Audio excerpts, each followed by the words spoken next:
¿Alguna vez, te pregunto, ¿alguna vez te has sentido tan mal, que el toque de una persona, el abrazo de una persona, te ha levantado? No una palabra, sino el toque, el tocarte la espalda, el acariciarte, el hacerte así, el abrazarte, el darte un beso. ¿Alguna vez te ha ocurrido eso? ¿Y alguno lo puede compartir? ¿Alguno puede compartir las circunstancias en las que ocurrió eso? No te estoy diciendo que hables de tu problema, pero sí que se puede contar lo más o menos cómo estaba y cómo una persona, un familiar, un amigo, un padre, en la iglesia, un hermano, con algún toque de su cuerpo, te animó, te ayudó y te bendijo. ¿Alguien quiere compartirlo? Yo el día que me dijeron el 6 de marzo, que fue mi hijo y mi hermano para comunicarme lo del cáncer de mi hija, y la hija de la señora que cuidaba, cuando se enteró, me abrazó y no hubo palabras, pero solamente un abrazo. Y me confortó y me dio fuerza y amor. Un abrazo. Solamente un abrazo. No hubo palabras ni de ella ni de él. ¿Alguien más? Yo, en un momento, cuando vinieron dos hermanas, conocí a Nuria y desde el tiempo que vamos a tratar me vio una vez, no sé qué sintió y me abrazó y eso para mí fue. ¿Y sobreviviste a Nuria? A eso sobreviví. Muy bien, fíjate, ¿cuánto tiempo hace de eso? Pues ya mucho. ¿Y lo tienes ahí? Lo tienes ahí, fijaros, lo tienes ahí. Un abrazo que no se olvida. Eso podría ser el título de un sermón, un abrazo o de una poesía, un abrazo que no se olvide. Bueno, no he recibido muchos, pero siempre va. Muy bien, gloria a Dios. Además, ese tiene que ser un abrazo muy importante porque habla de un público. Está muy bien. ¿Alguien más? Hace 13 años, cuando Xavi y tú fuiste aquí a la iglesia de la calle Japón, que estábamos tristes, estábamos mal, y nos animaste con ese abrazo y con ese beso y con las cosas que nos dijiste. Para mí fue muy emotivo y de mucha emoción, me acuerdo mucho de ese abrazo y de ese beso que nos diste. Bueno. Gracias. ¿Alguien más? Un poquito más alto, Luisa.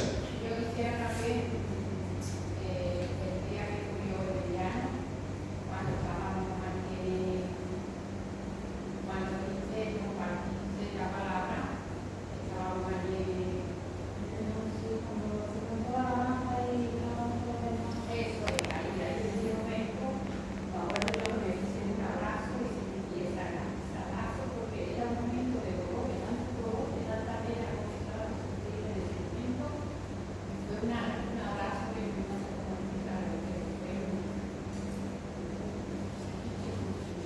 sentí este abrazo, que necesitaban ese abrazo que tuve. Gloria a Dios.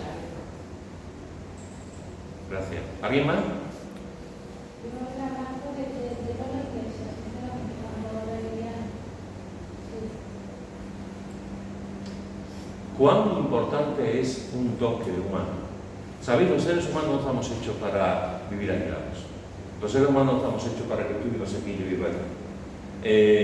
Hay estudios científicos que nos dicen que la gente que vive aislada, aparte de que viven menos tiempo, viven muchísimo peor. Viven sin felicidad, sin alegría, se instalan en la amargura. Las personas que son sociables, las personas que se juntan unos con otros, a pesar de que somos cada uno somos nuestra padre y nuestra madre, cuando nos juntamos, nos apoyamos, nos animamos, es interesante. Una de las cosas que la Escritura se repite muchísimo, en el Nuevo Testamento, se repite mucho, es esa de orar los unos por los otros, preocuparnos los unos por los otros, amar los unos a los otros, porque la palabra de Dios siempre no solamente es hacia arriba, que por supuesto el primer amor que tenemos es hacia arriba, sino la palabra de Dios también es un amor hacia los demás, Es un amor horizontal y vertical. Es un amor que nos hace estar con la gente. Somos seres sociables. Dios lo ha hecho así. Dios lo ha establecido así. Somos seres sociables. Yo recuerdo hace ya muchísimos años en una situación, digamos, pastoral, un poco complicado, hace muchos años, en un retiro, un retiro de iglesia, vino una hermana, y lo mismo que habéis estado contando vosotros, una hermana joven, y me abrazó, no me dijo ni pío, no me dio una palabra, simplemente me abrazó, puso su cabeza aquí en mi pecho y estuvo un rato ahí abrazándome. Yo salí confortado, salí animado de ese abrazo. Con ese abrazo me lo digo todo. Cuando estamos en momentos de dificultad, en momentos de problemas, en momentos en que no entendemos, es importante ver cómo Dios nos toca. Es importante ver cómo Dios nos toca. Es importante, Dios nos toca de muchas maneras. Y tenemos que, como la predicación de Olivia ayer, tenemos que discernir cuando realmente Dios nos toca, a cuando tocan otras cosas, pero cuando Dios nos toca, no hace falta explicaciones, no hace falta palabras, no hace falta hacer un cursillo, lo sabemos. Sabemos que Dios nos toca y nos ha animado.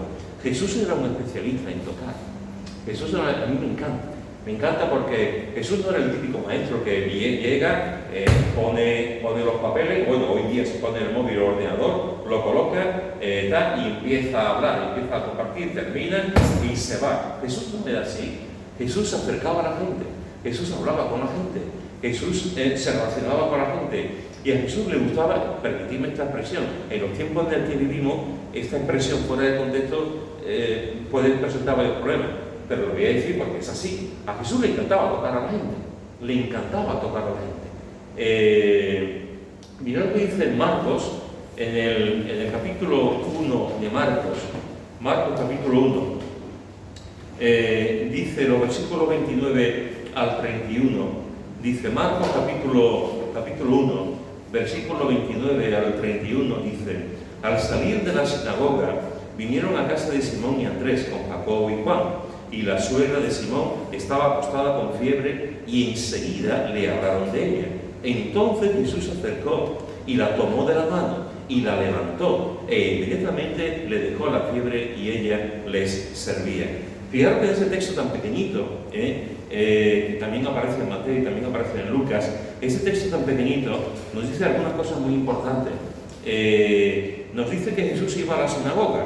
Nos dice al principio, al salir de la sinagoga, es decir, los sábados, siguiendo como buen judío, como los judíos de aquella época y como hoy en día, pues Jesús iba a la sinagoga, y en este caso sale de la sinagoga y vinieron a casa de Simón y Andrés con Jacobo y Juan. Van a casa de Simón y de Andrés. Aquí tenemos un dato biográfico importante, y es que Simón y Andrés tenían su casa, y su casa era como una referencia para otro. Posiblemente su casa era más grande, posiblemente a Pedro, al estar casado, también tenía, la mujer también tenía más capacidad que el otro, porque los otros discípulos no sabemos si estaban casados o no, y posiblemente pues era un hogar acogedor, un lugar bonito, un lugar para estar juntos. Salen de la sinagoga y le dicen: vamos a casa de Simón y Andrés, con Jacobo y Juan. Y me encanta también porque, aparte de discípulos, aquí vemos que son dos hermanos por partida doble. Encontramos a Simón y Andrés, que son hermanos, a Pedro y Andrés, y a Jacobo y a Juan, que son hermanos. Pero no solamente son hermanos de sangre, sino que también son amigos. Digamos que este núcleo que estamos viendo aquí, estos cuatro, fueron las cuatro columnas más importantes dentro de los discípulos, dentro de los apóstoles. Hubo evidentemente otros apóstoles, y todos los apóstoles fueron hombres de Dios, todos los apóstoles hicieron cosas maravillosas, pero estos cuatro, de alguna forma, fueron las columnas también de todos los discípulos, y también fueron las columnas de lo que después ocurrió después de la resurrección de Jesús. Así que salen de la sinagoga, igual que nosotros muchas veces salimos de la iglesia y nos vamos a casa de alguien, a tomar una tapita en algún sitio. Vinieron a la casa de Simón y Andrés con Jacobo y Juan, y nos dice el texto que la suegra de Simón estaba acostada con fiebre. Y enseguida la hablaron de ella. Jesús llega allí con el grupo, han estado en la sinagoga por la mañana, llegan para comer, para estar allí un buen tiempo. No sabemos lo que tenían preparado, la comida que tenían preparado, pero cuando llegan, resulta que la suegra de Simón estaba acostada con fiebre. Y claro, cuando llegan, pues seguramente la madre, la esposa de Pedro, le dice a Jesús, o la gente que estaba allí, le dice a Jesús: mi madre está enferma. Mi madre está enferma, o otra gente que estaba allí. O el propio Pedro, cuando llegó y se lo dijo a la mujer: mi suegra está enferma. ¿Y qué es lo que hace Jesús? Entonces Jesús se acercó. Jesús se acercó y la tomó de la mano. Me encanta. Jesús se acercó y la tomó de la mano. No te quepa la menor duda. No te quepa la menor duda. Ten duda de otras cosas. Ten duda de muchas cosas. Pero de esto no te quepa la menor duda. De que cuando tú estás con fiebre, Jesús se acerca siempre. De que cuando tú estás con fiebre, que estás mal, y no me refiero solamente a la fiebre física, sino cuando tú te encuentras en una situación, en una anomalía, cuando tú te encuentras en una situación física complicada, emocional, espiritual, no te quepa nunca la menor duda que Jesús siempre se acerca. Cuando un padre ve a su hijo mal, cuando un padre ve a su hijo que está llorando, o que se siente perdido, o que no sabe muy bien cómo reaccionar, el padre siempre se acerca. El padre bueno siempre se acerca para consolar a su hijo. El padre malo no. El padre que no dedica tiempo a sus hijos no. El padre que no sabe ser padre no. Pero los padres buenos, los padres que aman a sus hijos, los padres que dedican tiempo a sus hijos, cuando tú ves a tu hijo, tú inevitablemente, el padre se acerca al hijo y lo coge, y lo abraza, y lo levanta, y le da besitos. ¿Por qué? Porque su hijo siempre se va a acercar al hijo. Aquí vemos que el Señor se acerca a la casa, le dice, entra a la casa, que la suegra de Pedro está mala, que tiene fiebre, entonces él se acercó y la tomó de la mano, se acerca, está en la cama, le coge la mano. Fijaros qué cosa tan bonita y tan física, acercarse y cogerle de la mano. Y la levantó. Y en el momento en que le coge la mano, en el momento en que la levanta, dice el texto, y a los 4 días se puso vuelta. No, perdón, eso dice. Y le puso una aspirina, y tampoco dice eso. Inmediatamente le dejó la fiebre y ella le servía.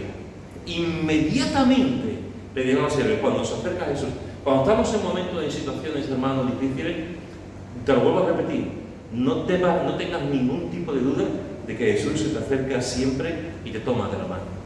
A veces no somos conscientes, a veces estamos así y no somos conscientes que Jesús nos coge de la mano y nos va guiando, nos va llevando por los diversos senderos, por los diversos caminos, por las diversas tierras que hay. El Señor nos coge de la mano y nos va llevando como un padre coge la mano de su hijo o de su hija y la levanta.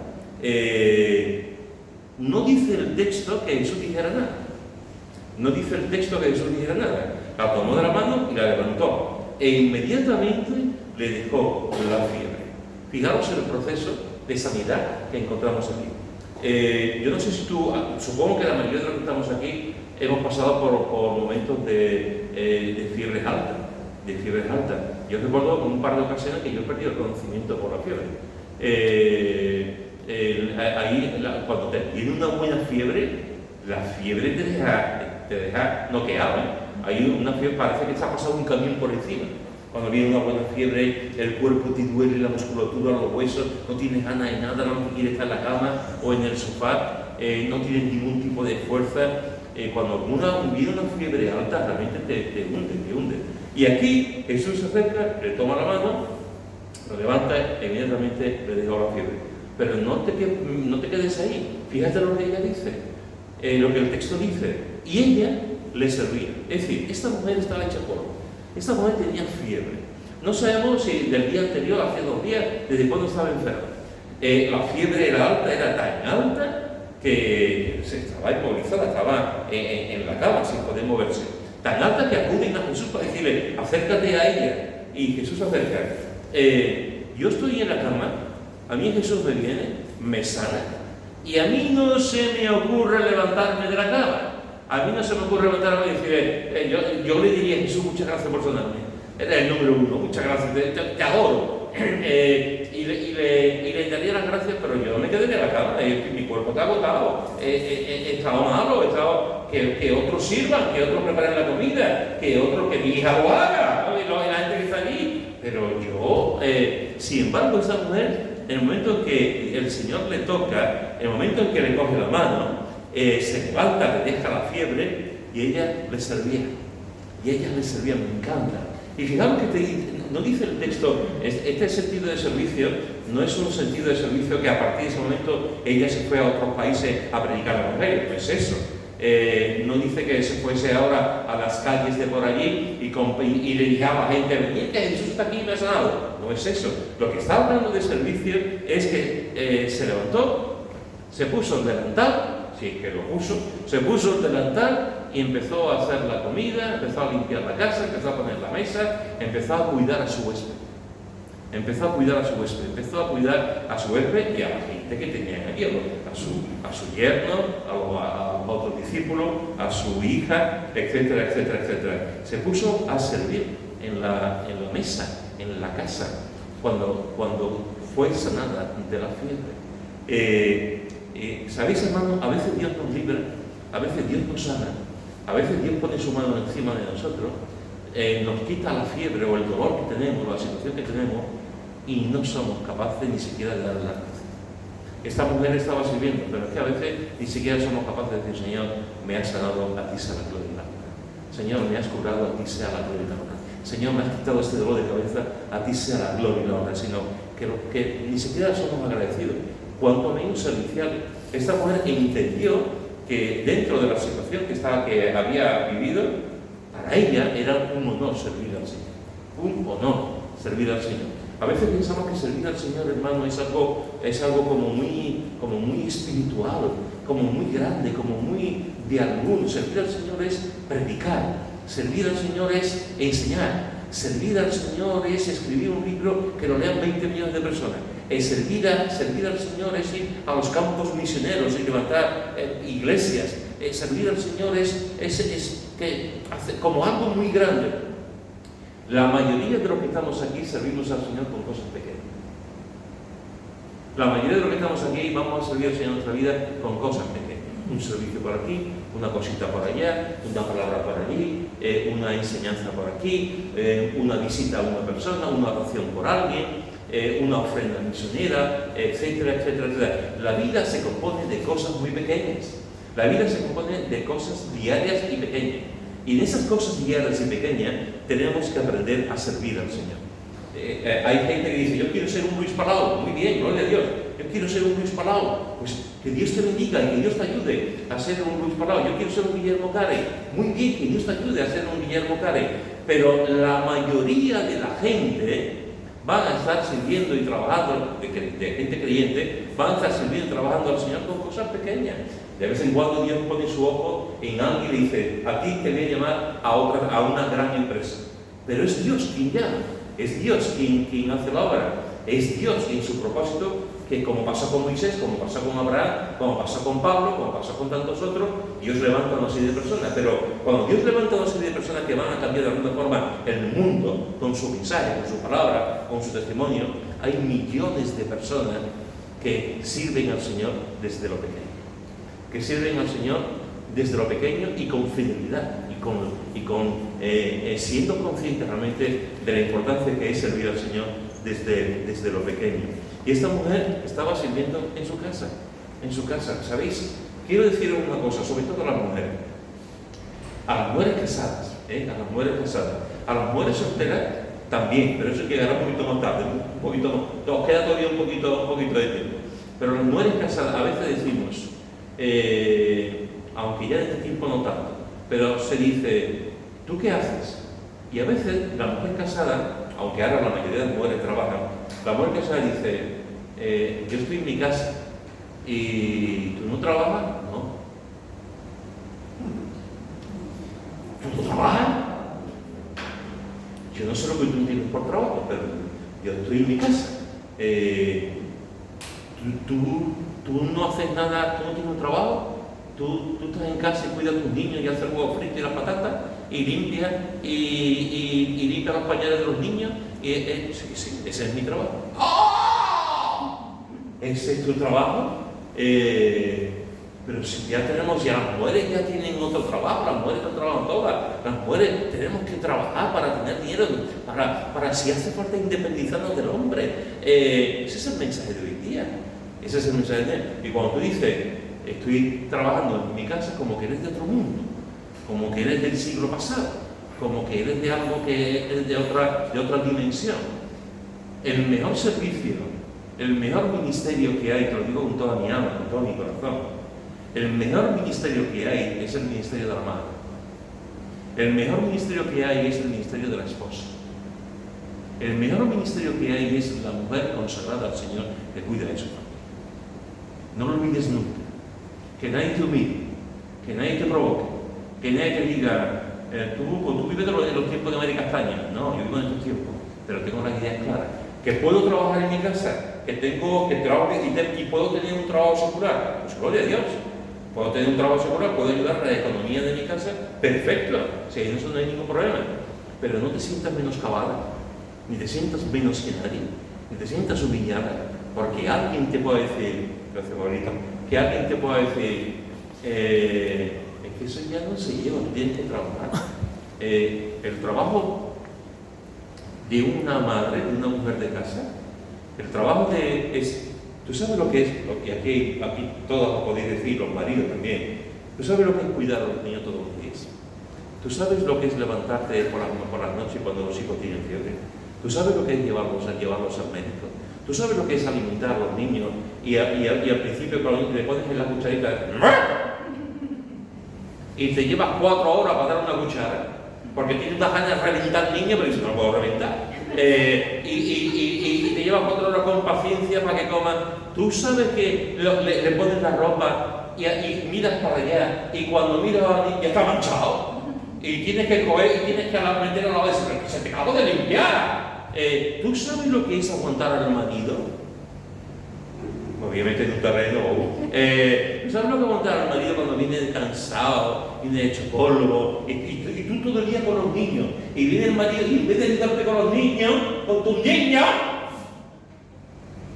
se pone a ver el periódico, o se pone a ver el Betis o el Sevilla, o se pone a ver lo que quiera, y tú dices, es que tú estás todo el día con los niños y he estado limpiando, y limpiar por tu baño, y he ido a comprar, y he preparado la comida, y esto. Las mujeres sois unas heroínas. Unas heroínas. Os lo digo con todo mi corazón. Se nota que estoy rodeado de mujeres. Sois unas heroínas. Que nadie os venga con ese cuento de ¿tú en qué trabajas? Yo en mi casa. ¡Ah! Yo en mi casa, cuidando a los niños. ¿Que puedo trabajar en otra cosa? Gloria a Dios. Siempre y cuando tengamos las prioridades claras también. Que lo primero realmente son nuestros hijos, que es la familia. Yo sé que tú lo tienes claro, pero déjame decirte que la prioridad número 1 es tu familia. La prioridad número 1 es el sofá. La prioridad número 2 es el sofá. La prioridad número 3 es el coche. La prioridad número 4 es los diversos muebles de la casa. La primera prioridad, lo que es importante es tu familia, para el padre también, para la cabeza de la familia evidentemente, también sus hijos y su esposa. Esta mujer estaba sirviendo en su casa. Esta mujer estaba sirviendo en su casa. No sé la comida que preparó, si es que la preparó ella o la preparó su hija, pero estaba sirviendo en su casa. Estaba poniendo las sillas, seguramente limpió un poco el tema, puso la ensalada, seguramente también estuvo allí hablando y contando, y seguramente dio testimonio de cómo Jesús la había sanado, le había curado, y le había dejado la fiebre cuando Jesús le tocó. Sirve en tu casa, El viernes pasado hubo un hermano en el punto de oración que pidió oración por un familia, por su esposa. Y yo estaba pensando, cuando estaba escuchando a ese hermano que pidió oración por su esposa para que conociera al Señor, cuando él lo estaba diciendo, yo estaba pensando en un día que vino un matrimonio a la iglesia en Utrera, un matrimonio al que yo invité, ya había escuchado algo, y lo invité a la iglesia a dar un testimonio. Y él tocaba la guitarra. Él le gustaba mucho el flamenco, ya está con el Señor, le gustaba mucho el flamenco, y lo invité a dar su testimonio, y vino con las cosas. Nos cantó un par de canciones y después dio su testimonio. Y este hermano decía que cuando su esposa se convirtió, que él no entendía lo que había ocurrido, cómo es que su esposa se había convertido. Para él fue una cosa tremenda que su mujer hubiese conocido a Cristo. Él era ateo, él no creía. Entonces, lo que esta mujer hizo era que estaba con él, no le daba mensaje, no le predicaba todos los días, no le decía tal cosa, simplemente estaba con él. Él iba a sitios flamencos, tocaba la guitarra, le cantaba en sitios flamencos, y a lo mejor llegaba y salía a las 4 o 5, a las 6 de la mañana y se iba para su casa. La mujer iba con él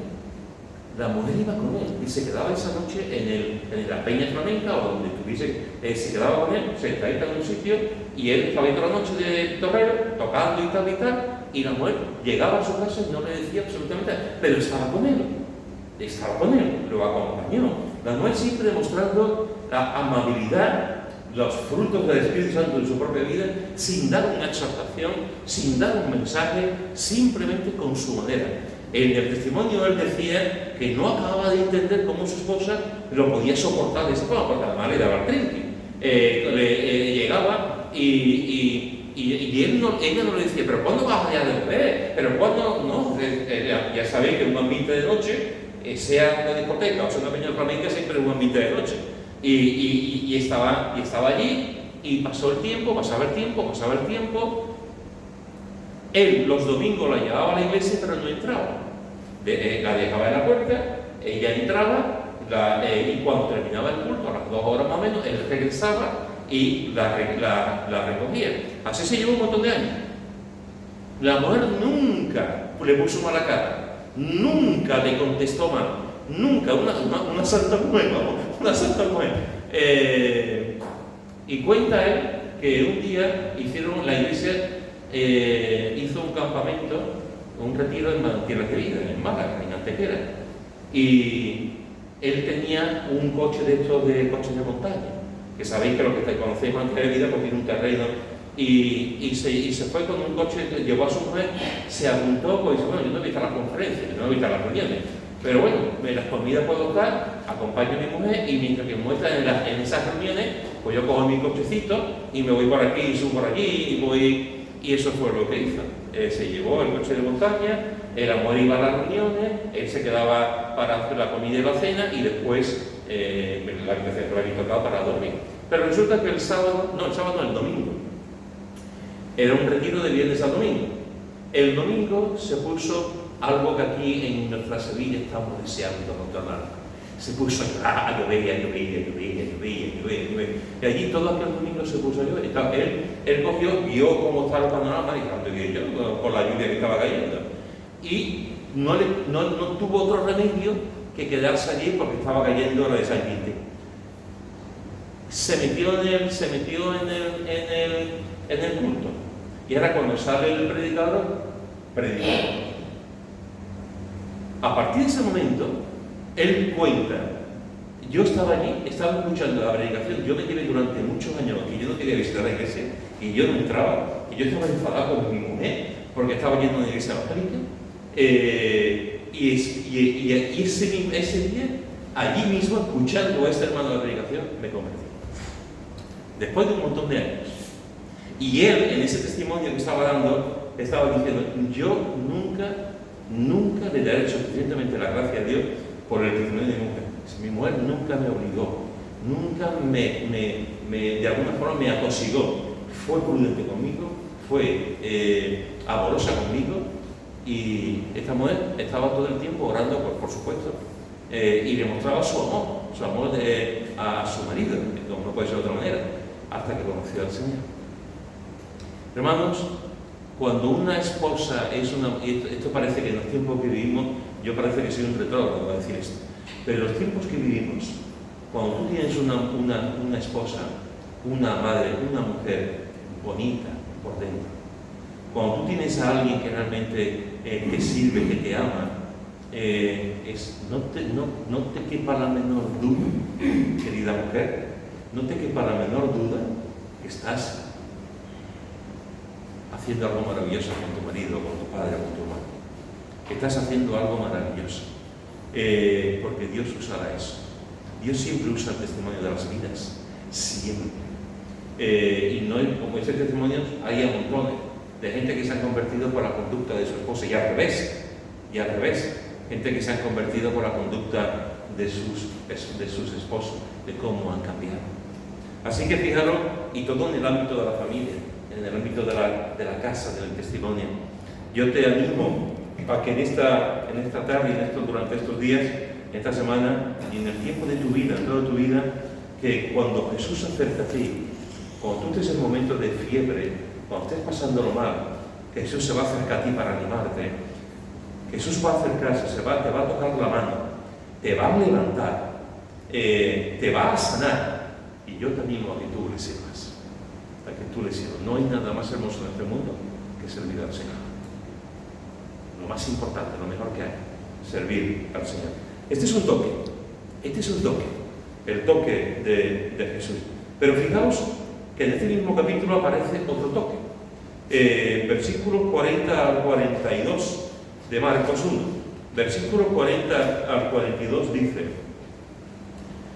vino a él un leproso rogándole, e hincando la rodilla le dijo: si quieres, puedes limpiarme. Y Jesús, teniendo misericordia de él, extendió la mano y le tocó, y le dijo: quiero, sé limpio. Y así que hubo hablado al instante, la lepra se fue de aquel y quedó limpio. Me encanta. Si antes ha sido una mujer mayor, si antes ha sido una mujer que tenía fiebre, a una mujer que está en la cama, ahora es un leproso. Ahora está tocando a un leproso. Hermano, ¿tú sabes lo que es tocar a un leproso en aquel tiempo? ¿Tú sabes lo que es tocar a un leproso? Si es ahora, mirad, estamos en el siglo XXI, pero en el siglo XX, cuando salió todo el tema del SIDA, la gente tenía miedo de tocar a las personas que tenían SIDA, porque pensaban que el SIDA se contagiaba. Y en pleno siglo XX, con todos los avances que había, la gente tenía miedo de estar al lado de alguien con SIDA, de ir al servicio, que había estado alguien con SIDA, de comer al lado de alguien con SIDA, de abrazar a alguien con SIDA. Teníamos miedo. Después, cuando se fue acercando ya más la información científica y cómo se podía contagiar y tal, pero al principio tanta gente muerta, tantas millones de personas que morían por el tema, y eso provocó miedo. Entre los creyentes también provocó miedo. Pues fijaros en los leprosos. Los leprosos eran los apestados. Los leprosos eran los que no querían saber, los marginados de la sociedad. Hoy en día tenemos mucho. Tú vas por la calle y te encuentras marginado. ¿Tú has visto alguna vez a alguien con lepra? Aparte de la película. No, yo no conozco a nadie con lepra. Lo máximo que podemos ver es a gente con problemas físicos, pero tú vas por la calle y tú no ves a nadie con problemas de lepra. Pero en aquel momento, en aquella situación, en aquel siglo, en aquel tiempo, en la sociedad en general, no solamente la judía, sino en todas partes, los leprosos eran los apestados. Los leprosos, nadie quería saber nada, eran los del SIDA de aquella época. Nadie quería saber nada con ellos. Y fijaros que Jesús está con sus discípulos, y dice el texto que vino él un leproso. Tú vas caminando, en la serie esta de Chosen se ve muy bien. En la serie se ve a Jesús con su grupo y está con los discípulos, y de pronto está ahí en el camino hay un leproso, y los propios discípulos dicen: no te acerques. se va acercando. ¿Cómo tenía que estar este leproso para acercarse sabiendo que no podía hacerlo? Sabiendo que le podían tirar piedras, sabiendo que era contra la ley, sabiendo que podían, que no estaba bien, que lo necesariamente llevaban unas campanillas, y cada vez que iban por un sitio, tin, tin, tin, tin, un leproso, y se iba unos metros para que pasase el leproso. El leproso no sabía lo que era un abrazo, nadie le abrazaba. El leproso no sabía lo que era para un niño pequeñito darle un besito en la cara, no podía hacerlo. El leproso no era alguien que podía hacer así y darte darte un masajito en la cara, no lo podía hacer. El leproso no sabía lo que era un abrazo, nadie se lo daba. El leproso no sabía lo que era un beso, porque nadie quería acercarse a esa persona. Este leproso estaba desesperado. Este leproso de alguna manera escuchó acerca de Jesús, alguien le habló de Jesús, escuchó la fama de Jesús. No sabemos muy bien cómo, pero este leproso dijo: ¿con quién puedo acercarme? ¿A quién puedo ir? ¿Quién me puede curar? Jesús. Y vino a él un leproso, y fíjate lo que dice, rogándole. No se acerca a Jesús y le dice: Jesús, hijo de David, cúrame. No, él no le dice: cúrame. Es un imperativo, manda, cúrame. No, él se acercó y le rogó, no impuso nada. No dijo desde que quería que Jesús lo sanara, evidentemente, pero él fue rogándole. No solamente le rogó el tono de voz que tuvo, sino que dice: hincada la rodilla, se humilló delante de Jesús, de rodillas, le dijo. Qué expresión de fe, qué forma de hablar, qué manera de acercarse a Jesús, cuánto contenido en esto. Si quieres, puedes limpiarme. Aquí no hay ningún tipo de duda, aquí no hay ningún tipo de conflicto, aquí no hay ningún tipo de... Él dice: si quieres, es decir, sé que puedes hacerlo, yo confío en ti, sé que puedes curar, sé que puedes sanar, sé que me puedes quitar la lepra, lo sé. Por eso le dice: si quieres, confía en última voluntad, confía en la soberanía absoluta de Dios, confía en la soberanía de Jesús y en el control de Jesús. Si quieres, puedes limpiarme. Si no quieres, no me limpies, pero yo sé que tú puedes hacerlo. Si quieres, puedes limpiarme. Es un leproso para Jesús, le ruega, se arrodilla delante de él y le dice: si quieres, puedes limpiarme. Y dice el versículo 42: y Jesús, teniendo misericordia de él, extendió la mano y le tocó. Fíjate, se acerca, se pone de rodillas, no lo toca, el leproso se acerca a Jesús, se pone de rodillas: si quieres, puedes limpiarme. Y Jesús está ahí. Jesús podía haber dicho: sí quiero, sánate, pero lo podía haber hecho. Pero Jesús lo ve allí y se acerca y le tocó. Yo supongo que los discípulos estaban así. ¿Qué es lo que está haciendo, maestro? Está tocando un leproso. Eso va en contra de la ley, de la ceremonia. Pero su maestro estaba allí tocando al leproso. El leproso iba de rodillas, expirando confiado en lo que Jesús iba a hacer. Y Jesús tocándole. Y Jesús le dice: quiero.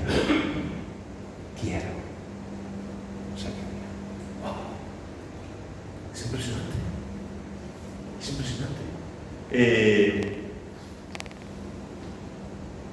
Extendió la mano y le tocó y le dijo: quiero ser limpio.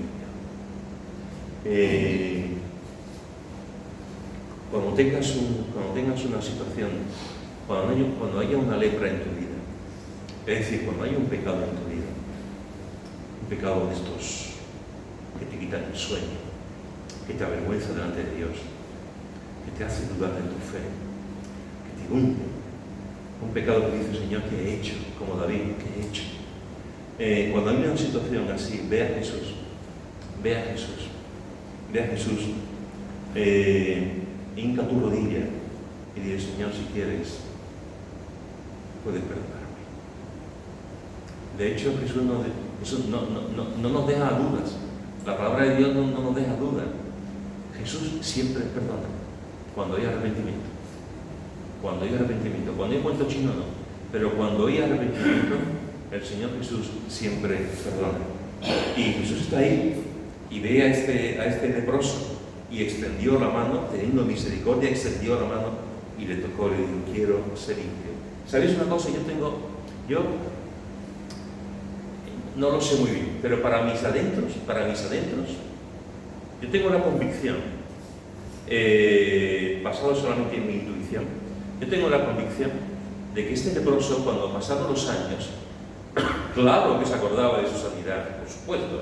Claro que se acordaba de cómo el Señor le había sanado y le había quitado la lepra. Claro que le iba a decir a la gente, a sus vecinos, a sus familiares, a sus amigos: Jesús me sanó de la lepra. Claro, y que cuando tuviese 90 años iba a saber, iba a tener en su mente que Jesús lo sanó de la lepra. Pero yo tengo en mi interior, la convicción que yo tengo es que para él fue más importante incluso el toque de Jesús que lo que hizo Jesús.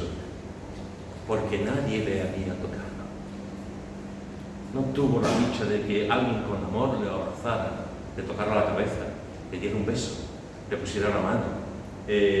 Aquí Jesús lo tocó y a partir de ese momento le dijo: quiero ser limpio. Jesús siempre quiere lo mejor para ti. Déjame decirte, Jesús siempre quiere lo mejor para ti. No sé por qué a veces predicamos un evangelio, compartimos cosas y decimos: andar con el Señor es dificilísimo, el Señor siempre está con el no por delante, el Señor no quiere nuestra alegría, el Señor no quiere esto, no quiere lo otro, el Señor está ahí pero no cuento con Él, yo me siento solo, me siento abandonado. El versículo que ha compartido antes Raquel es un versículo que nos debe de animar. El salmista aquí en el Salmo 42 y en el Salmo 43, el salmista se encuentra abandonado, se encuentra solitario, parece que nadie está con él, se siente abandonado por Dios, pero sin embargo el salmista se refugia en Dios, el salmista está buscando al Señor. En esos momentos, cuando estamos en situaciones en que no acabamos de entender, parece que son torbellinos en nuestra vida, el Señor dice: sí, quiero, sí, quiero. Señor, ¿tú quieres que yo encuentre trabajo? Sí, quiero que encuentre trabajo. Honrado. No hace mucho leí, os lo prometo, no estoy contando una ciencia ficción.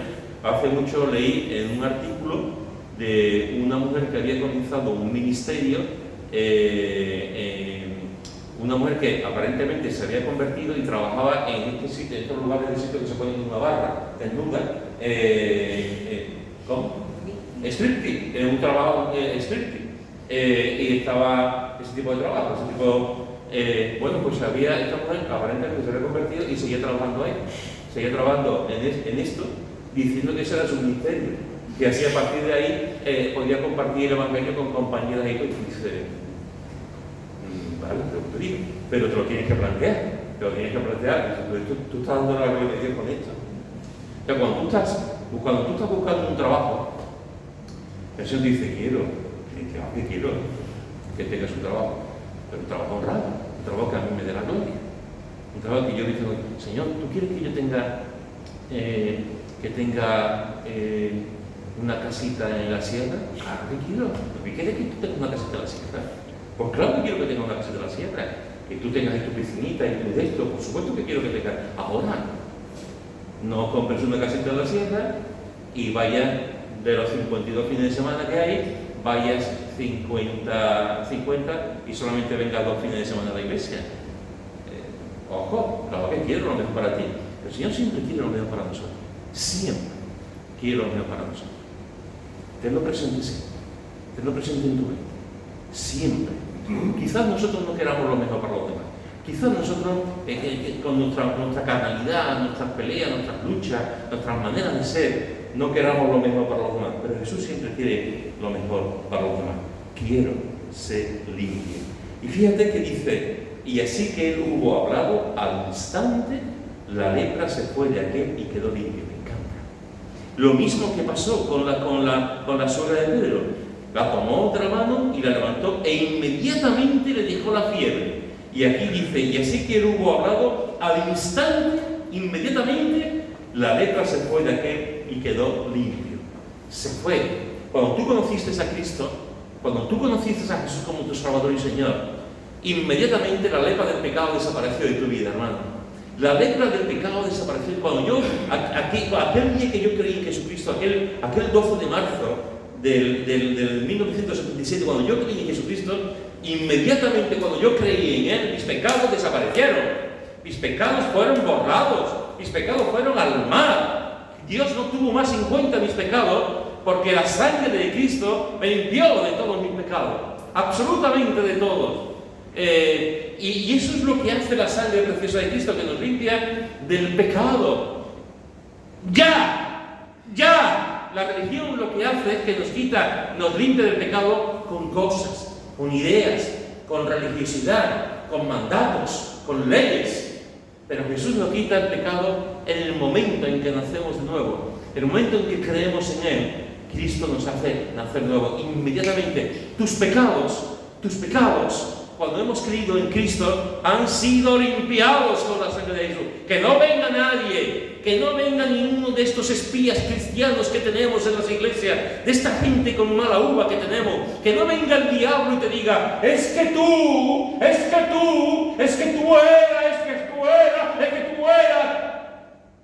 Yo lo era, pero ya no lo soy. Yo lo era, pero ya no lo soy. Yo era un sinvergüenza, yo era un mentiroso, yo era esto, yo era lo otro, pero ya no lo soy. Porque Cristo me ha limpiado el pecado. Y mis pecados inmediatamente han sido limpiados. Inmediatamente. No tengo que hacer un cursillo, no tengo que ir a una persona, no tiene que pasar 4 meses, no me tengo que bautizar, el bautismo es otra cosa. Cristo me ha limpiado de mis pecados inmediatamente en el momento en que creí en Él como Salvador y Señor de mi vida. ¿Lo entiendes? ¿Lo entiendes? Porque a veces resulta, para mí fue un descubrimiento, lo digo con todo mi corazón, hace un montón de años, un montón de años. Estaba leyendo un libro que tendría yo, 17, 18 años, y estaba leyendo un libro y yo nunca había caído en eso. Y el autor, por lo he leído muchas veces, el autor del libro decía que nos diéramos cuenta de los elefantes. Y él ponía el ejemplo de los elefantes. Los elefantes cuando nacen en un circo, o cuando no son libres, los elefantes lo atan con una estaca, así. Es una estaca y ponen una cuerda. La estaca es así, no es una estaca honda, ni profunda. Esa estaca es así, ya está. Mientras el elefante es pequeñito, como está atado a la estaca, no se mueve, pero el elefante va creciendo, va cogiendo toneladas y toneladas. Y cuando tú ves al elefante grandísimo, tiene la misma estaca, la misma cuerda. El elefante hace así, y quita la estaca. Pero no, porque está acostumbrado, se ha acostumbrado a la estaca. No es libre el animal, no es capaz de irse porque se ha acostumbrado a una estaquita así. Y con su fuerza, en el momento dado así, ¡pum! Pero no lo hace porque se ha acostumbrado. A veces, hermanos, resulta que hemos conocido a Cristo, pero todavía hay cosas del pasado que están en nuestras vidas. Todavía hay estacas que están ahí. Conozco a Cristo, pero estoy atado. Conozco a Cristo, pero mi vida pasada, lo que hizo, lo que pasó, lo que hizo sufrir mi esposa, lo que pude mal con mis hijos, los rebeldes que fui con mis padres, cómo robé dinero en aquella empresa, cómo no me hice cargo de aquel hijo que tuve, y estamos atados en el pasado, y no estamos viviendo en el presente que Cristo nos ha hecho, no estamos viviendo en el perdón de los pecados, no estamos viviendo en libertad. Porque todavía estamos atados a esa estaca cuando Cristo nos ha limpiado desde el mismo momento en que hemos creído en Él. Desde el mismo momento quiero ser limpio. Y al instante, la lepra desapareció. Y al instante, la fiebre de esta mujer desapareció. Eso es lo que hace Jesús. Jesús al instante nos libra. Al instante nos cura. Al instante nos da libertad. Al instante nos perdona los pecados. Por pura gracia. Al instante. Hermanos, que tú puedas entender en esta tarde lo que dice el texto bíblico. Ojalá que tú puedas entender lo que Jesús hizo con la mujer que le tocó, que tenía fiebre, y cómo la tocó, y al instante le servía. Ojalá que puedas entender cómo Jesús tocó al leproso, al que nadie quería tocar, al que nadie quería comer, con el que nadie se quería sentar, al invisible. Y Jesús tuvo misericordia de él, extendió su mano y le tocó. Y le dijo: quiero ser limpio. Y así que hubo hablado, al instante la lepra se fue de aquel y quedó limpio. ¿Tú quieres quedar limpio de tu pecado? Al instante. ¿Tú quieres quedar limpio de tu lejanía con Dios? ¿Tú quieres quedar limpio de tu enfermedad, de la enfermedad, de la lepra del pecado? ¿Tú quieres quedar limpio? Déjame decirte en esta tarde que Cristo quiere tocarte. Que Cristo quiere tocarte. Y el toque de Jesús es un toque maravilloso. Como el toque de Jesús no importa. Que vengan los curadores del mundo, los curanderos, que vengan los médicos, que venga todo el mundo. Que como el toque de Jesús no importa. Yo te animo a que vayas a Jesús y que dejes que Jesús te toque. Y que dejes que Jesús transforme tu vida. Y que dejes que Jesús realmente te perdone todos tus pecados. Y para eso lo único que tienes que hacer es recibir a Jesús como Salvador y Señor de tu vida. Que Cristo sea el bueno y que te limpie de tu pecado con su sangre preciosa. Quiero decirte, ¿hay alguna persona en esta tarde que quiera levantar la mano y decir: yo quiero recibir a Jesucristo como Salvador y Señor, yo quiero el toque de Jesús en mi vida, yo quiero que Jesús perdone mis pecados, yo no quiero estar atado al pasado, yo no quiero estar atado a una estaca así con una cuerda que me impide orar, que me impide ser libre, que me impide estar con Dios, que me impide ser Dios? ¿Hay alguien que quiera decir: necesito que Cristo me toque, quiero que Cristo me toque y me sane y me limpie de mi pecado? Así. ¿Hay alguien que quiera hacerlo? Yo te animo a que levantes la mano para orar por ti.